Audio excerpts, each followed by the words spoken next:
Talaga bang magpapakasal ka sa isang mahirap na Pilipino? Ang mga salitang iyon mula sa kanyang pamilya ay tila isang punyal na tumusok sa puso ng babaeng mula sa Iceland. Ang lugar na pinili ng kanyang kapatid ay isang tahimik at liblib na bayan sa isang bansang sinasabing may ekonomiyang hindi umuunlad. Sa mga balitang napapanood niya, ang Pilipinas ay larawan ng masisikip na tahanan, 30 taon nang nawalang pag-unlad at isang mahirap na pamumuhay. May kaligayahan pa bang matatagpuan doon? Hindi tulad ng inaakala ninyo, ang Pilipinas. Marahang sabi ng kanyang ate. Upang mapatunayan ang tunay na kahulugan sa likod ng mga salita ng kanyang kapatid, naglakbay siya patungong Pilipinas. Ngunit ang naghihintay sa kanya roon ay isang tanawin at mga pangyayaring hindi niya kailanman inasahan. Sa pagtatapos ng kwentong ito, mauunawaan mo ang tunay na kahulugan ng kayamanan, halina't basahin hanggang sa huli. Sa Reykjavik, ang kabisera ng Iceland, isang maliit na bansang may populasyon lamang na 370,000, si Emily ay naninirahan kasama ang kanyang mga magulang sa isang bahay na yari sa kahoy. Sa edad na 26, siya ay isang accountant. Abala sa pagharap sa mga numero araw-araw. Sa bansang ito kung saan malalim ang ugnayan ng pamilya, ang mga tao ay namumuhay ng malapit sa isa't isa, sapat upang magkakilala ang lahat. Isang gabi ng taglamig, nagtipon ang pamilya sa paligid ng mesa sa sala. Ang apoy mula sa tsiminea ay sumasayaw, at ang amoy ng mainit na kape ay pumuno sa silid. Ang kanyang ate na si Ana, na matagal nang naglalakbay sa iba't ibang bansa, ay umuwi sa wakas. Pinagmasdan ni Emily ang mukha ng kapatid habang hawak ng 2 kamay ang tasa ng kape. May mahalaga akong sasabihin. Mahinahon ang boses ni Ana, ngunit may bigat ang kanyang mga salita. Itinigil ng kanilang ina. Si Margareta, ang kanyang pagniniting, at ibinaba naman ng kanilang ama. Si Raful, ang binabasang dyaryo. Bumilis ng bahagya ang tibok ng puso ni Emily. Nagpa siya akong magpakasal sa isang Pilipino. Maninirahan kami sa isang bayan sa Iloilo. Ang mga salitang iyon ay tila humiwa sa hangin. Binalot ng katahimikan ang buong silid. Bahagyang nanginig ang kamay ng kanyang ina, at ang hawak nitong tasa ay lumikha ng munting kalansing. Dahan-dahang kumunot ang noo ng kanyang ama. Napalunok si Emily, Pilipinas. Ang pangalan ng bansang iyon ay naghatid ng iba't ibang imahe sa isip ni Emily. Mga manggagawang nagsisiksikan sa mga pampublikong sasakyan na nakikita niya sa balita.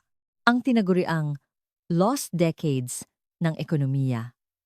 Buhay na siksikan sa maliliit na apartment. Isang bansang nawalan ng kislap. Ang mga impresyong iyon ay umikot sa kanyang isipan. Kung sa Maynila o Cebu sana, maiintindihan ko pa. Nanginginig ang boses ng kanyang ina. Sa tinig nito ay may halong panunumbat at pakiusap. Pero sa Iloilo? Paano ka magiging masaya sa ganoong lugar? Ang ekonomiya ng Pilipinas ay hindi na raw umuunlad. Dagdag ng kanyang ama sa mababang boses. Maraming kabataan ang walang trabaho at mahirap daw ang buhay. May kinabukasan ka ba roon, Ana? Ganoon din ang tanong na namuo sa isip ni Emily. Ang kanyang ate ay nakapaglakbay na sa buong mundo at nakakita na ng iba't ibang bansa. Bakit sa dinami-dami ng lugar, isang bansang may problema sa ekonomiya ang pinili niya? At hindi pa sa kabisera, kundi sa isang probinsya. Ngumiti ng mahinahon si Ana at isa-isang tiningnan ang mga mukha ng kanyang pamilya at tahimik niyang sinabi, "Hindi tulad ng iniisip ninyo ang Pilipinas. Malalaman ninyo kapag nakarating na kayo roon." Ang maikling pangungusap na iyon. Ngunit para kay Emily, ito ay parang isang tinik na patuloy na nakabara sa kanyang isipan. Totoo kaya iyon? O nagpapakatatag lang ang kanyang ate para itago ang kanyang pangamba? Hindi masabi ni Emily. Nang gabing iyon, habang nakahiga at nakatitig sa kisame, hindi makatulog si Emily. Iba't ibang kaisipan ang bumabagabag sa kanya. Tama ba ang desisyon ng kanyang ate? O mali? Kung naghihirap ang ate niya, sino ang tutulong sa kanya? Kinaumagahan, sa hapagkainan, nagsalita si Emily sa boses na malinaw at hindi niya inaasahan mula sa sarili. Tatlong pares ng mata ang sabay-sabay na napatingin sa kanya. Pupuntahan ko siya para makita ang pamumuhay niya. Kung mali siya, isasama ko siyang umuwi. Tumango ang kanyang ina na tila nakahinga ng maluwag. Mag-ingat ka at tingnan mong mabuti, sabi ng kanyang ama. Ngumiti ng malumanay si Ana, ngunit sa kanyang mga mata ay may kislap ng katiyakan. Makalipas ang ilang linggo, si Emily ay nasa eroplano na patungong Maynila habang pinagmamasdan ang karagatan ng mga ulap mula sa bintana. Paulit-ulit niyang sinasabi sa kanyang isipan, ang Pilipinas ay isang mahirap na bansa. Siguradong mas mahirap ang buhay sa probinsya. Kailangan kong kumbinsihin si ate na umuwi sa Iceland. Ngunit ang paniniwalang iyon ay unti-unting gumuho sa sandaling tumuntong siya sa paliparan. Nang pumasok si Emily sa lobby ng Ninoy Aquino International Airport, napahinto siya. Ang sahig ay makintab na parang salamin. Mula sa mga bintanang salamin na abot hanggang kisame, pumapasok ang malambot na liwanag na nagbibigay ng pakiramdam ng kalinawan sa buong lugar. Ang mga tao ay tahimik na naglalakad at walang bahid ng kaguluhan. Malinis din naman ang paliparan sa Iceland, ngunit ang nararamdaman niya sa lugar na ito ay higit pa sa simpleng kalinisan. Tila ba ang hangin mismo ay dalisay. Matapos ang immigration, naglakad siya patungo sa baggage claim area. Sa kanyang daan, isang dayuhang turista ang aksidenteng natumba ang malaking maleta. Isang malakas na blag ang umalingaw-ngaw. Reflexively, napahinto si Emily sa sumunod na sandali. Isang Pilipinong lalaki na malapit doon ang agad na lumapit. Ang lalaking naka-corporate attire ay tahimik na itinaas ang maleta at bahagyang yumuko sa turista. Pagkatapos, tila walang nangyari, tahimik siyang naglakad palayo. Ang turista ay nagulat at sumigaw ng, "Salamat po." Ngunit ang likod ng lalaki ay naglaho na sa dami ng tao. Napalunok si Emily. Marami ring mababait na tao sa Iceland. Kung may nangangailangan ng tulong, tiyak na may tutulong. Ngunit ang nasaksihan niya rito ay isang bagay na hindi mailalarawan ng salitang kabaitan lamang. Walang pag-aalinlangan, kumilos agad ang lalaki, walang dagdag na salita, walang hinihintay na kapalit. Tila kasing natural ng paghinga ang pagtulong ng isang tao sa kapwa. Ito ba ang normal sa bansang ito? Bulong niya sa sarili habang kinukuha ang kanyang bagahe at nagtungo sa terminal para sa kanyang flight papuntang Iloilo. Isang maliit na pagdududa ang nagsimulang umusbong sa kanyang dibdib. Hindi ito hindi komportable. Bagkus ay isang pakiramdam ng pagkalito. Nang tumayo siya sa pre-departure area para sa kanyang flight, muli siyang hindi makapaniwala sa kanyang nakita. Ang mga pasahero ay maayos na nakapila. Ang proseso ng boarding ay organisado. Pagpasok niya sa eroplano, nakita niya ang mga cabin crew na abala ngunit organisado. Bawat galaw ay tiyak at walang nasasayang na sandali. Nang maupo siya, nagulat siya sa kaginhawaan. Maluwag ang espasyo at komportable ang upuan. Ito ba ang sasakyan para sa lokal na paglalakbay? Nagsimulang gumalaw ang eroplano. Naramdaman niya ang pag-angat, ngunit halos walang yugyog.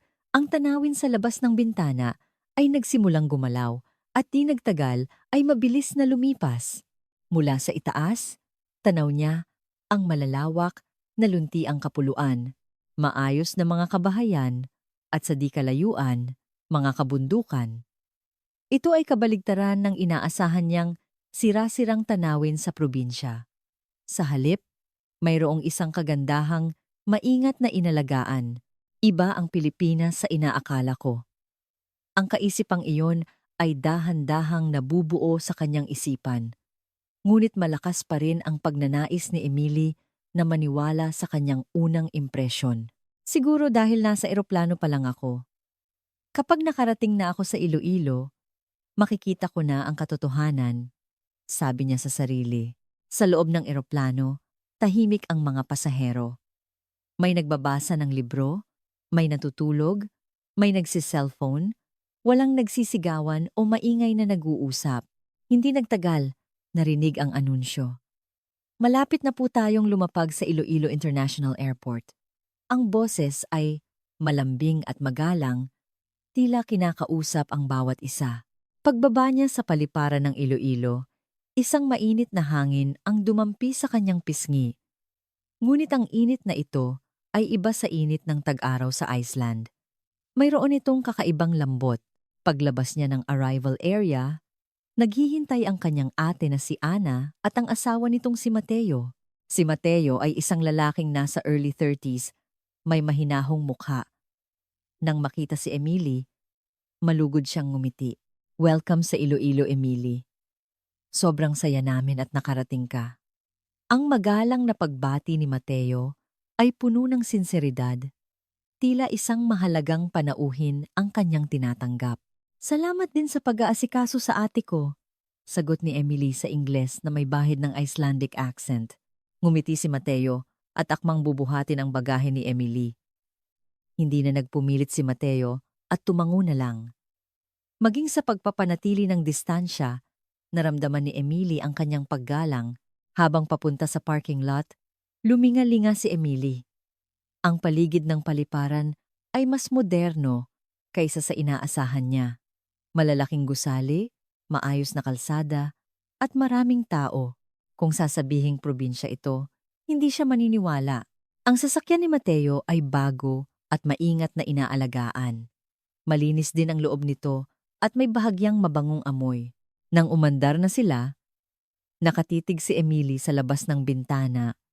Malalawak na kalsada, mga sasakyang maayos na humihinto sa traffic light, malalaking shopping mall, walang bakas ng kahirapan. Saan man siya tumingin. Sa katunayan, mas masagana pa ang tanawin kaysa sa kanyang inaakala. Dito sa Iloilo, malakas ang ulan kapag tag-ulan. Mahinahong sabi ni Mateo. Kapag may bagyo, kailangan naming maghanda. Mahirap, pero parte na iyon ng buhay dito. Sa kanyang mga salita, walang bahid ng reklamo o paghihinakit. Sinasabi lang niya ang katotohanan. Bahagyang nagulat si Emily. Hindi ba't kapag nagsasalita ang mga tao tungkol sa hirap, mas emosyonal sila? Di nagtagal, pumasok ang sasakyan sa isang residential area at huminto ito sa harap ng isang bahay. Nandito na tayo! Lumingon si Ana at ngumiti. Bumaba si Emily sa sasakyan at tiningnan ang bahay sa kanyang harapan at nawalan siya ng imik. Isang magandang bahay na may 2 palapag, puting pader at isang hardin na maingat na inaalagaan. Sa garahe, may isa pang bagong sasakyan bukod sa sinakyan nila. Ang bahay ay mas malaki kaysa sa kanyang inaasahan. Isang marangyang istruktura. Ito ang bahay ni ate? Ang mga salitang hindi niya masabi ay lumabas sa kanyang mga labi. Ang kanyang imahinasyon na ang kapatid niya ay naghihirap sa isang mahirap na probinsya ay gumuho sa harap ng katotohanan. Pagbukas ng pinto, isang malinis at sariwang amoy ang sumalubong sa kanya. Alam niya ang kultura ng pag-iiwan ng sapatos sa labas. Ngunit nang maranasan niya ito mismo, muli siyang namangha sa kalinisan. Ang pasilyo, ang sala, lahat ng sulok ay malinis. Pagod ka siguro. Magkape muna tayo, sabi ni Ana at inakay si Emily sa sala. Mula sa bintana, tanaw ang hardin kung saan isang maliit na puno ang sumasayaw sa hangin. Nang maupo siya sa sofa, tila sinipsip ng lambot nito ang kanyang pagod. Dumating si Mateo na may dalang tasa. Ang amoy ng mainit na tsokolate tablea ay humalimuyak. Hindi ko alam kung magugustuhan mo, pero subukan mo, sabi nito.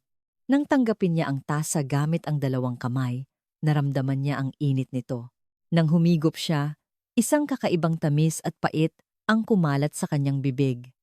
Sa Iceland, tsaa at kape ang karaniwan. Ito ang unang beses niyang makatikim ng ganitong klaseng inumin. Masarap, sagot ni Emily.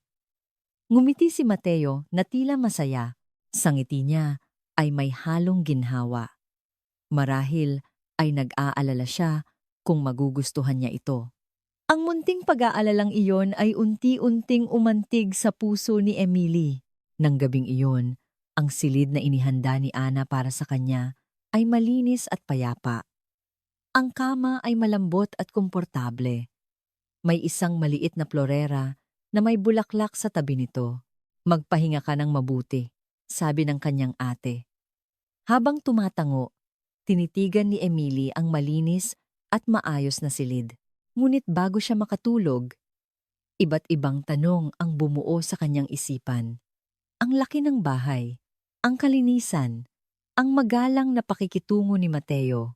Lahat ay malayo sa kanyang inaasahan na buhay sa isang bansang hirap sa ekonomiya. Kinaumagahan, nagising siya sa masarap na amoy mula sa kusina.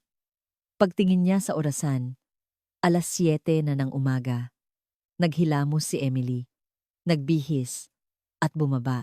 Napahinto siya nang makita ang kasaganaan ng almusal na nakahain sa mesa. Mainit na sinangag, pritong isda daing, itlog, longganisa, at sariwang prutas tulad ng mangga at pinya. Ang bawat isa ay maingat na inihanda at inayos sa plato tila isang obra maestra. Ganito karami para sa umagahan? Nanginginig sa gulat ang boses ni Emily. Ang almusal sa Iceland ay sapat na sa tinapay, yogurt, at kaunting keso. Akala niya iyon ang normal, ngunit ang handang ito ay higit pa sa isang simpleng almusal. Sa Pilipinas, mahalaga ang almusal. Nakangiting paliwanag ni Mateo. Simula ito ng araw, kaya dapat kumain ng mabuti. Iyon ang nakasanayan namin. Umupo si Emily at kinuha ang kubyertos. Sinubukan niyang tikman ang isda. Tamang-tama ang alat at malambot ang laman. Ang sinangag ay masarap at mabango. Ang mangga ay matamis at makatas. Itong longganisa. Masayang sabi ni Ana. Gawa ito ng mga kapitbahay namin. Kapag malapit na ang piyesta, nagtutulungan kaming gumawa. Itinigil ni Emily ang pagkain at tiningnan ang kapatid. Lahat kayo? Oo, mga 10 pamilya siguro. Nagdadala kami ng mga sangkap at isang araw naming ginagawa. Masaya, nagkukuwentuhan kami, at nagtatawanan. Habang nakikinig sa kwento, may nagsimulang magbago sa loob ni Emily ang paggawa ng pagkain. Nang sama-sama, hindi lang ito tungkol sa kahusayan o kaginhawahan, kundi isang oras ng pag-uugnayan ng mga tao. Pagkatapos ng almusal, inalok ni Mateo na itour siya sa bayan. Pumayag si Emily at lumabas silang tatlo. Ilang sandali pa lang silang naglalakad, nakasalubong nila ang isang kapitbahay, isang babaeng mukhang nasa 70s. Nang makita sila, natural itong huminto at ngumiti. Maayong aga! Magandang umaga. Maayong aga man! Sabay na bati ni na Mateo at Ana. Nang mapansin ng babae si Emily, nginitian siya nito. Kapatid ka ni Ana? Welcome sa aming bayan! Sa mainit na pagbating iyon, nagulat si Emily ngunit sumagot ng, Salamat po. Tumango ang babae na may kasiyahan at nagpatuloy sa paglakad. Magkakakilala ba ang lahat dito? Tanong ni Emily. Tumawa si Ana at sumagot. Halos lahat. Kapag nagkasalubong, nagbabatian. Normal lang iyon. Ang Iceland ay isang maliit na bansa rin kung saan maraming magkakakilala. Ngunit ang nararamdaman niya rito ay isang kakaibang koneksyon. Hindi dahil sa dugo o pagkakaibigan, kundi dahil lang sa parehong lugar sila nakatira, nagmamalasakitan ng mga tao. Tila ang diwa na iyon ang bumabalot sa buong bayan. Habang naglalakad sa palengke, nakita niya ang isang matandang babae na may bitbit na mabibigat na bayong. Agad na lumapit ang isang tindero at nagsabing, Tulungan ko na po kayo, Nay. Habang pinagmamasdan ang eksenang iyon, Naalala ni Emily ang nangyari sa airport kahapon. Kung may nangangailangan ng tulong, mayroong kusang loob na tumutulong. Marahil, hindi ito espesyal na bagay sa bansang ito. Pagsapit ng hapon, sinabi ni Ana, "Tara, kumuha tayo ng gulay." Ilang minuto lang ang biyahe. Isang malawak na bukid ang kanilang natanaw. Sa isang sulok, may isang maliit na bahay kung saan maayos na nakasalansan ang mga gamit sa pagsasaka. "Tao po!" tawag ni Ana. Isang lola ang lumabas mula sa bahay. Malapit na siyang ota. Medyo hukot ngunit buhay na buhay ang kanyang mga mata. "Oh, Ana, dinala mo pala ang kapatid mo." Nang bumati si Emily, masayang ngumiti ang lola. "Sandali lang," sabi nito at umikot sa likod bahay. Pagbalik niya, may dala na siyang isang malaking bayong. Nang silipin ni Emily, puno ito ng talong, sitaw, kamatis, at iba pang gulay. "Nako, sobra naman po ito. Hindi po namin matatanggap." Nag-aalalang sabi ni Emily. Umiling ang lola. "Ayos lang yan. Ang ani sa bukid ay para sa lahat. At marahan niyang idinugtong. Hindi kailangan ng bayad. Sa susunod, kapag ikaw naman ang may maibibigay, sapat na. Ganyan kami nabubuhay dito. Nagtutulungan." Sa mga salitang iyon, napabuntong hininga si Emily. Isang palitan na hindi nasusukat sa pera. Hindi ito barter, kundi isang mas malambot na ugnayan. Ang natanggap mo ngayon ay maibabalik mo sa ibang paraan sa hinaharap.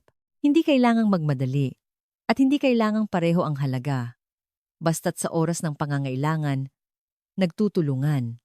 Ang tiwalang iyon ay ramdam na ramdam sa kanyang mga salita. Ano nga ba ang kayamanan? Ang tanong na iyon ay sumagi sa isip ni Emily. Ang numero ba sa bank account?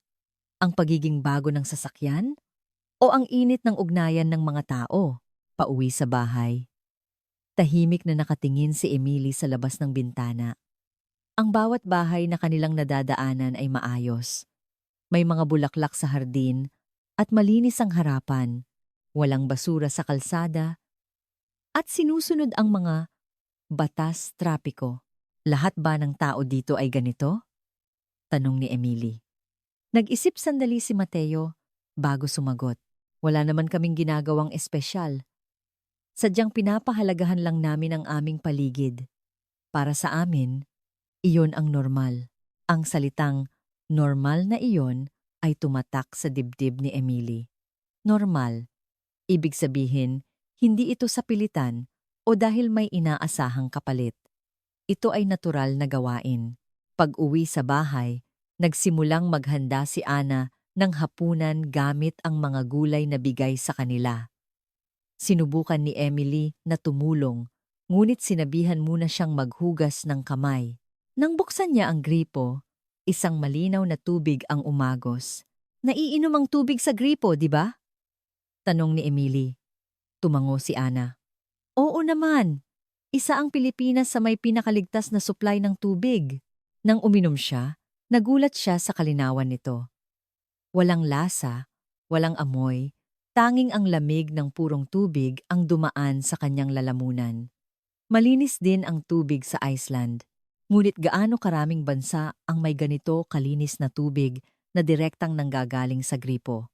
Habang naghahanda ng hapunan, pinanood ni Emily si Mateo. Sanay na sanay itong maghiwa ng gulay, magluto, at magtimpla. Ang kilos niya ay hindi parang tumutulong lang, kundi talagang kahati sa gawain. "Palagi po ba kayong nagluluto, Kuya Mateo?" tanong ni Emily. Nagtaka si Mateo. "Oo, dalawa lang kami, kaya kung sino ang may oras, siya ang gumagawa. Normal lang iyon." Ang sagot niya ay walang bahid ng pagyayabang. Tila nagtatanong pa siya kung bakit iyon na itanong. Umuunlad din ang pagkakapantay-pantay ng kasarian sa Iceland. Ngunit mayroon pa ring paniniwala na ang pagluluto at gawaing bahay ay para sa babae. Dito, tila hindi na iyon issue. Ang hapunan ay simple ngunit puno ng init. Ginisang gulay, kanin, sinigang na isda. Bawat isa ay lasang-lasa ang pagiging sariwa ng mga sangkap, hindi magarbo.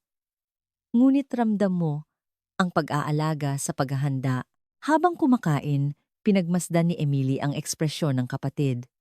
Si Ana ay may mahinahong ngiti at paminsan-minsan ay nag-uusap sila ni Mateo. Sa kanyang mukha ay may kislap ng kaligayahan. Alam niyang hindi ito pag-arte. Iyon ang mukha ng isang taong tunay na masaya. Pagkatapos kumain, nag-alok si Mateo ng tsaa. At sa kanyang pagkagulat, nagsimula itong magtimpla ng mainit na salabat ginger tea. Maingat niyang hiniwa ang luya at pinakuluan ito. Bawat kilos niya ay may kahulugan. Inabot niya ang natapos na salabat kay Emily. Huwag mong alalahanin ang formalidad. Inumin mo lang. Nang tikman niya, may bahagyang anghang, ngunit may malalim na lasa na nagpainit sa kanyang katawan. Mahilig po kayong magsalabat? Tanong ni Emily. Nahihiyang ngumiti si Mateo. Parang hobby na rin. Nakakatulong ito para mapakalma ang isip ko. Habang nakikinig, naisip ni Emily. May kayamanang nakukuha sa pagbibigay ng oras at pagod sa isang bagay. Hindi lamang sa paghahangad ng kahusayan at kaginhawahan. Ang ganitong pananaw ay tila malalim na nakaugat sa bansang ito. Gabi. Muling nakahiga sa kanyang silid, binalikan ni Emily ang buong araw. Ang masaganang almusal, ang pagbati ng mga kapitbahay, ang mga salita ng lola sa bukid, ang pagluluto ni Mateo, ang pagtimpla ng salabat, lahat ay maliliit na pangyayari, ngunit bawat isa ay nag-iwan ng marka sa kanyang puso. Totoo bang mahirap na bansa ang Pilipinas? Ang probinsya ba ay isang lugar na mahirap at hindi komportable? Wala pa siyang tiyak na sagot. Ngunit isa lang ang malinaw. Iba ito sa kanyang inaasahan. At sa ikatlong araw, maagang nagising si Emily.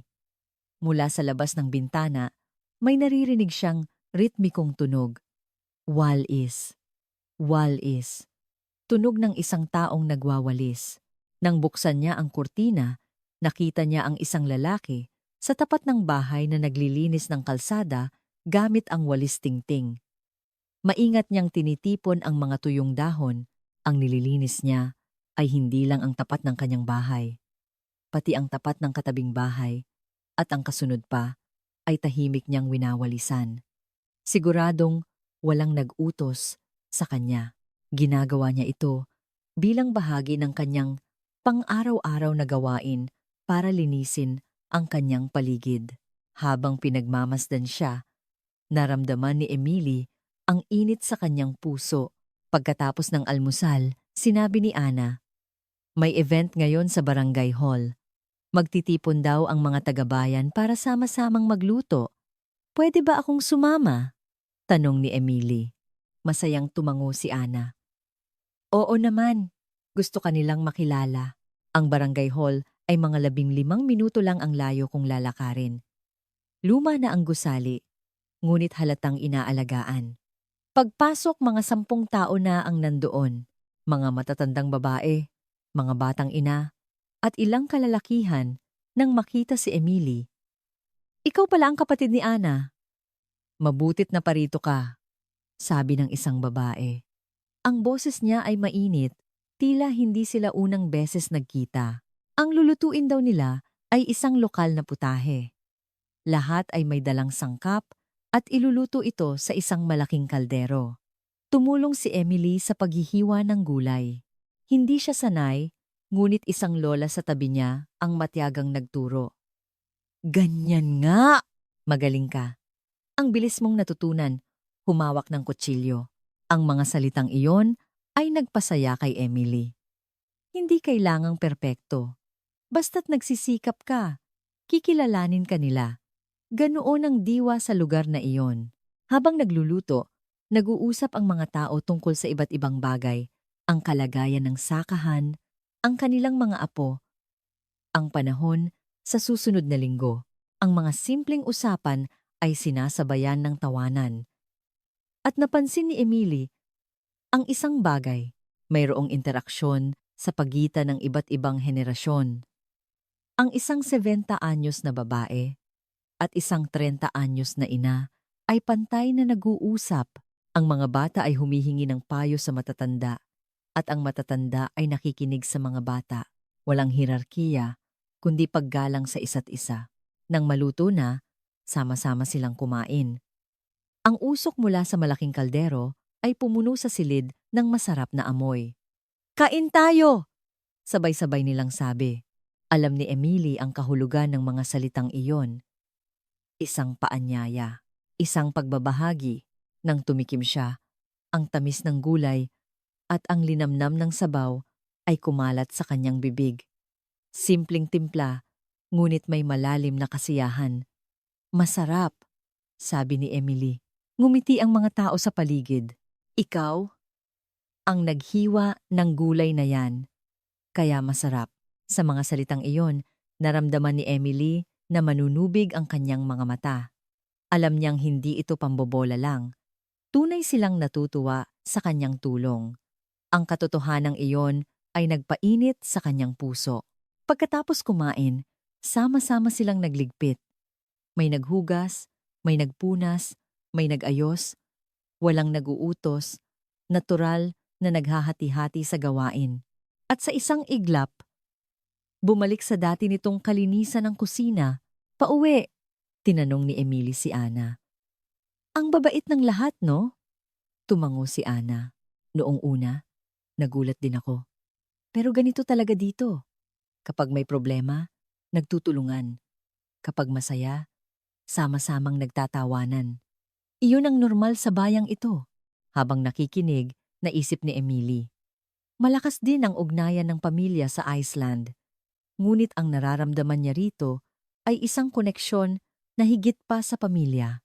Kahit hindi magkadugo, dahil lang sa nakatira sila sa iisang bayan, pinapahalagahan nila ang isa't isa. "May ganoong kultura pala."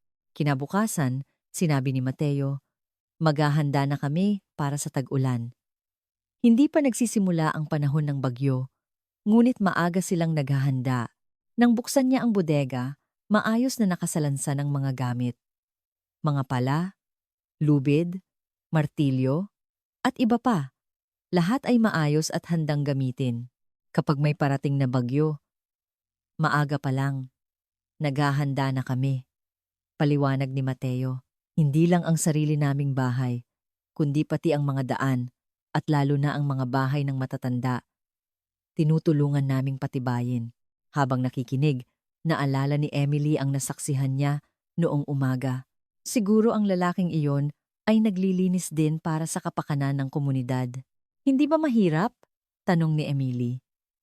Nag-isip sandali si Mateo bago sumagot. "Mahirap. Pero kami ang pumiling manirahan, kasama ng kalikasan. Kaya ang bayan at ang mga tao nagiging mas matatag dahil dito." Sa mga salita niya, walang pagsuko, kundi pagmamalaki. Hindi pag-iwas sa hirap, kundi pagtanggap at pamumuhay kasama nito. Ang ganitong paninindigan ay ramdam na ramdam sa kanyang mga salita. Hapon, habang naglalakad sa bayan, nakakita siya ng isang maliit na bookstore. Luma ang gusali at kupas na ang karatula, ngunit malinis ang harapan ng tindahan at makintab ang salamin ng pinto.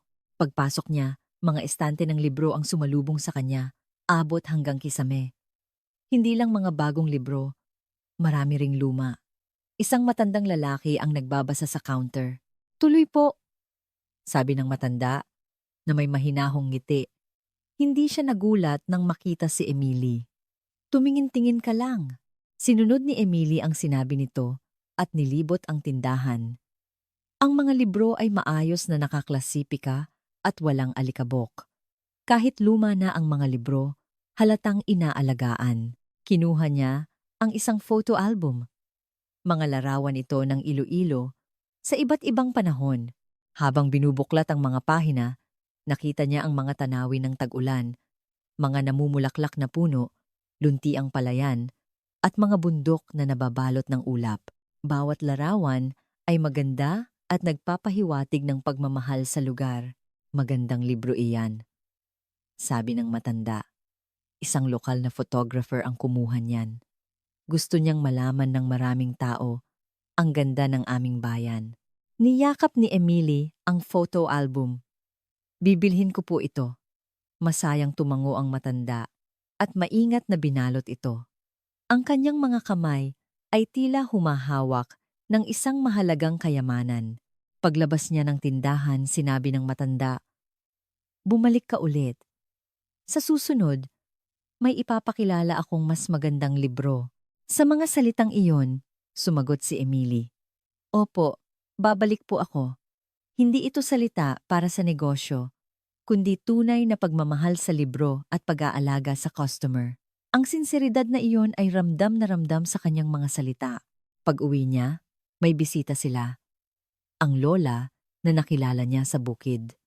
May dala na naman siyang bayong ng gulay. "Marami kaming aning pechay ngayon, kaya dinalhan ko kayo."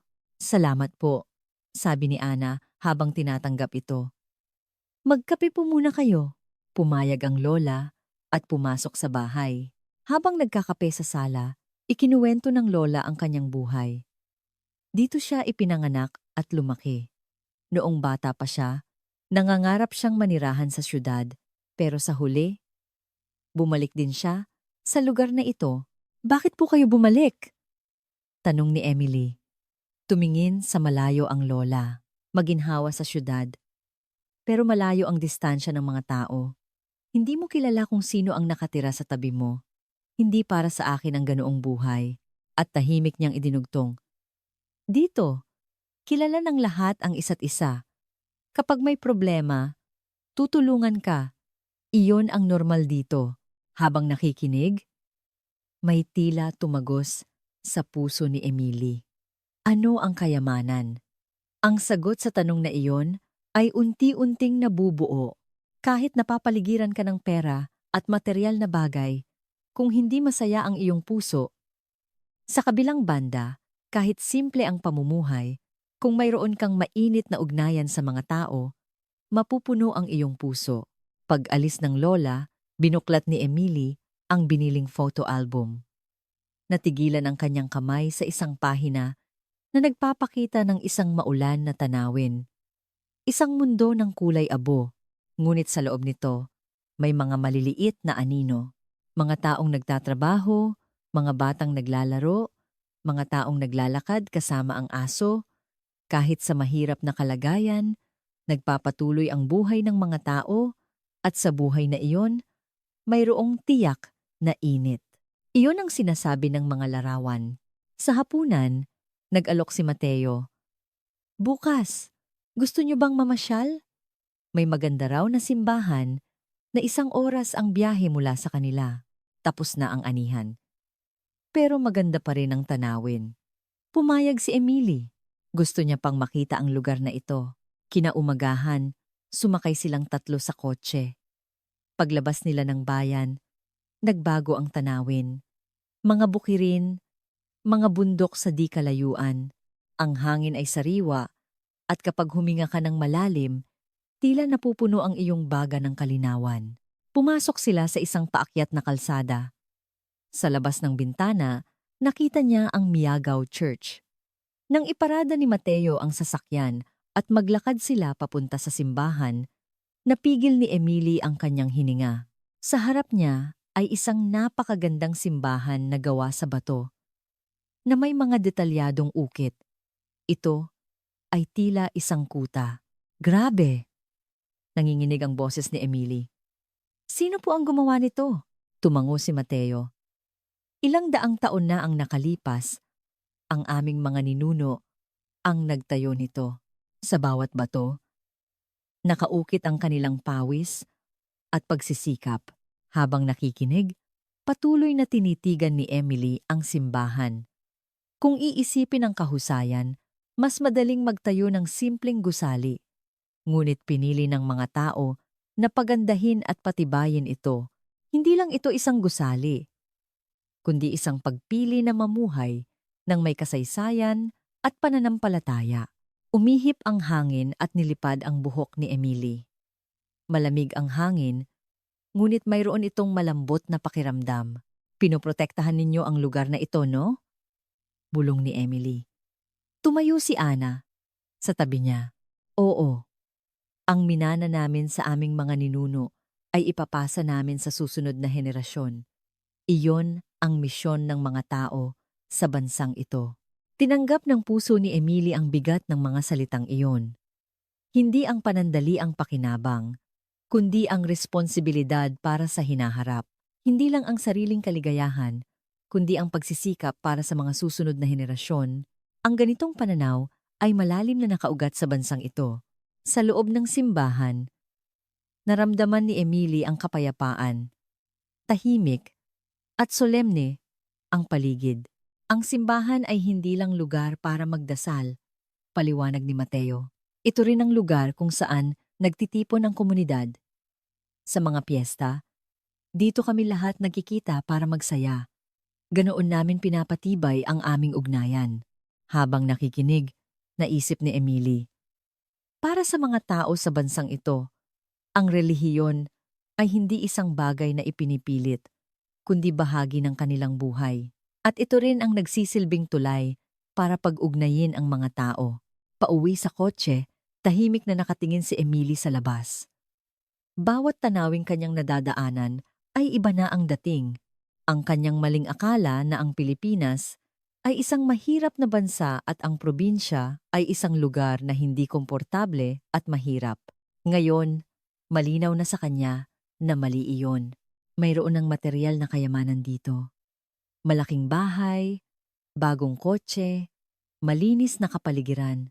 Ngunit higit pa roon, mayroon silang yaman sa puso, ang pagmamalasakit sa kapwa, ang kabaitan na kusang loob na tumutulong, ang responsibilidad na alagaan ang minana sa ninuno at ipasa sa susunod na henerasyon, at naramdaman iyon ng kanyang ate na si Ana. Kaya pinili niya ang lugar na ito. Nagpa siya siyang manirahan kasama si Mateo sa bayang ito. Pagdating nila sa bahay, dapit hapon na. Ang kulay kahel na liwanag ay malambot na bumabalot sa buong bayan. Sa liwanag na iyon, tahimik na pumatak ang luha ni Emily. Hindi ito luha ng kalungkutan. Ito ay luha ng pasasalamat dahil sa kanyang pag-unawa. Ang pagpapatunay na tama ang desisyon ng kanyang ate. Na ang bayang ito ay tunay na isang napakagandang lugar. Ang kagalakan na nakita niya ito sa sarili niyang mga mata ay naging luha. 2 araw na lang ang natitira sa kanyang pananatili. Isang umaga, naisip ni Emily na maglakad-lakad mag-isa. Nagpaalam siya kina Ana at Mateo at lumabas. Malamig ang hangin sa umaga at tumatagos sa kanyang pisngi. Ngunit ang lamig na iyon ay komportable. Kung ikukumpara sa taglamig ng Iceland, ang lamig na ito ay malumanay. Habang naglalakad sa bayan, nakita niya ang mga may-ari ng tindahan na naghahanda para magbukas. Itinataas ang mga shutter, nililinis ang harapan, inilalabas ang mga karatula. Bawat kilos ay maingat at sinsero. Nang mapadaan siya sa isang panaderya, naamoy niya ang bagong lutong pandesal. Napahinto siya. Pagpasok niya, isang masayang, "Good morning po," ang sumalubong sa kanya. "Hindi ako makapili," sabi ni Emily. Isang batang tindera ang maingat na ipinaliwanag ang bawat uri ng tinapay. Hindi para makabenta, kundi para maibigay ang pinakamahusay. Ang damdaming iyon ay ramdam sa kanyang mga salita. Nang tanggapin niya ang supot, sinabi ng tindera, "Have a nice day po." Maaaring isang simpleng pagbati lang, ngunit naramdaman niyang ito ay isang taos-pusong hiling. Umupo siya sa isang bench sa parke at kinain ang bagong biling tinapay. Malutong sa labas, malambot sa loob. Ramdam sa lasa ang maingat na pagkakagawa. Habang nakaupo, isang matandang lalaki na naglalakad kasama ang kanyang aso ang dumaan. Nakita ng aso si Emily at lumapit ito habang iwinawagayway ang buntot. "Pasensya na, ma'am. Palakaibigan kasi," sabi ng matanda. Umiling si Emily. Hinaplos niya ang ulo ng aso. At masaya itong pumikit. "Turista ka ba?" tanong ng matanda. Tumango si Emily at sinabing nakatira ang kanyang ate sa bayang ito. Ganoon ba? Magandang bayan ito, di ba? Ngumiti ang matanda. Dito ako ipinanganak, lumaki, at dito na rin tatanda. Ngayong matanda na ako, nalaman kong iyon pala ang kaligayahan. Habang nakikinig, naisip ni Emily. Marahil, ang kaligayahan ay wala sa malayo. Ito ay nasa pagpapahalaga sa kasalukuyang lugar, sa pakikipag-ugnayan sa mga tao sa paligid, at sa pagdama ng maliliit na kagalakan sa araw-araw. Iyon ang tunay na kaligayahan. Pauwi, nagsimulang umambon. Nang magmamadali na siyang maglakad, isang babaeng may payong ang tumawag sa kanya. Mabasa ka! Sabay na tayo! Isang estranghero. Ngunit natural na tinanggap ni Emily ang alok. Sabay silang naglakad sa ilalim ng iisang payong. Pagdating sa harap ng bahay, sinabi ng babae, mag-ingat ka at akmang aalis na. Yung payong po, hindi nyo nakukunin? Nag-aalalang tanong ni Emily. Lumingon ang babae at ngumiti. Sa'yo na yan. Sa susunod, kung may makita kang nangangailangan, ipahiram mo sa kanya. Ganyan kumakalat ang kabaitan. Sa mga salitang iyon, malalim na tumango si Emily. Isang kabaitan na hindi humihingi ng kapalit. Ang nakatanggap ay ipapasa sa iba. Ang ganitong mainit na kadena ng kabutihan ay dumadaloy sa bayang ito. Pag-uwi niya, sinalubong siya ni Ana at Mateo na may pag-aalala. Habang umiinom ng mainit na tsaa, ikinuwento ni Emily ang mga nangyari sa kanya. Lahat ay maliliit na pangyayari, ngunit bawat isa ay nagpainit sa kanyang puso. Nang gabing iyon, tinawagan ni Emily ang kanyang ina. Ma, huwag kang mag-alala. Sobrang saya ni ate. At sinimulan niyang ikuwento ang mga nakita at naramdaman niya sa loob ng ilang araw. Ang malaki at malinis na bahay, ang masaganang almusal, ang nagtutulungang komunidad, ang magagandang tanawin, ang mababait na tao. Talaga bang? Talaga bang masaya si Ana? May bahid pa rin ng pag-aalala sa boses ng kanyang ina. Buong lakas na sumagot si Emily. Opo. Totoo po. Makikita niyo sa mukha niya, mukha ng isang taong tunay na masaya, umaga ng kanyang pag-alis.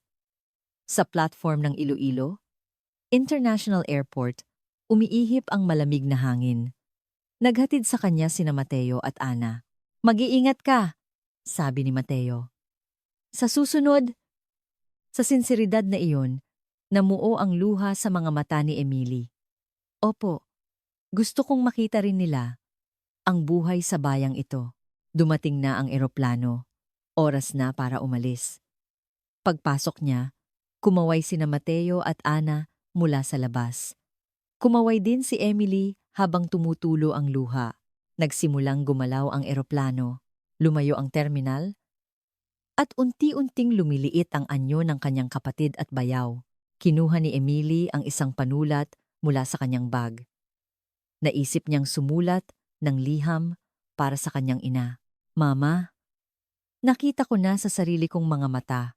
Ang probinsya sa Pilipinas ay hindi tulad ng inaakala natin. Mayroon ngang material na kayamanan doon. Ngunit higit pa roon, mayroong mainit na ugnayan ng mga tao. Patuloy siyang sumulat. Tunay na masaya si ate. Si Kuya Mateo ay isang mabait at sinserong tao. Ang mga tao sa komunidad ay lahat mababait at malugod akong tinanggap.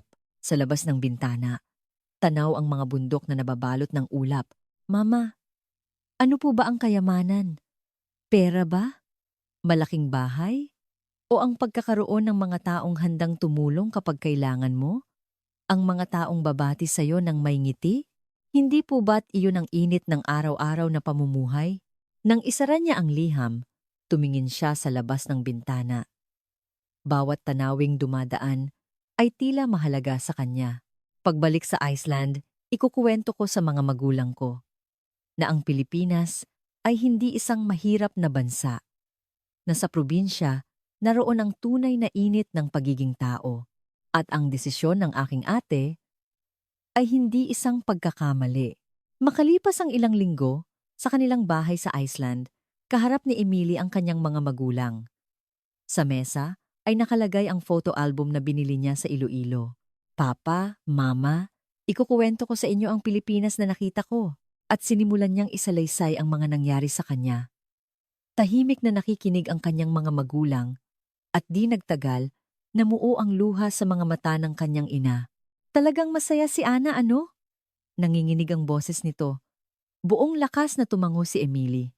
Masaya siya. Kaya sa susunod, gusto kong kayo naman ang pumunta para makita ninyo. Tumango rin ang kanyang ama. Sige, sa Tagsibol. Pupunta kami.